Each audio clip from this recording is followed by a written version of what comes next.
আসসালামু আলাইকুম। আজকে আমরা দুইটি নিয়ম দিয়ে অনেকগুলো বাক্য তৈরি করা শিখব।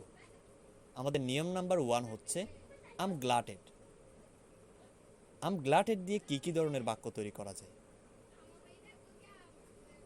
Number 1, I'm glad at your success.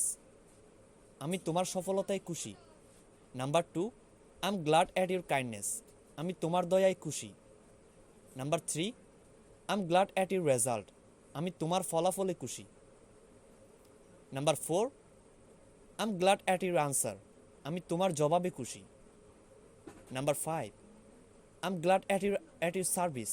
আমি তোমার সেবায় খুশি।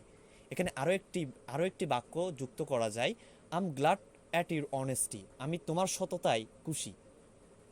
নিয়ম নাম্বার 1 দিয়ে বা নিয়ম নাম্বার 1 দিয়ে আর কি ধরনের বাক্য তৈরি করা যায় তা কমেন্ট বক্সের মধ্যে কমেন্ট করুন। আমরা চলে যাচ্ছি নিয়ম নাম্বার 2তে। নিয়ম নাম্বার 2তে রয়েছে আই নিড টু। কোনো কিছুর প্রয়োজন বোঝাতে আমরা নিড টু ইউজ করব। নিড টু দিয়ে কি ধরনের বাক্য তৈরি করা যায়? নাম্বার 1 হচ্ছে আই নিড টু গো। আমার যাওয়া প্রয়োজন। Number 2, I need to learn English. আমার ইংরেজি শেখা প্রয়োজন। Number 3, I need to do the work. আমার কাজটি করা প্রয়োজন। Number 4, I need to know. আমার জানা প্রয়োজন।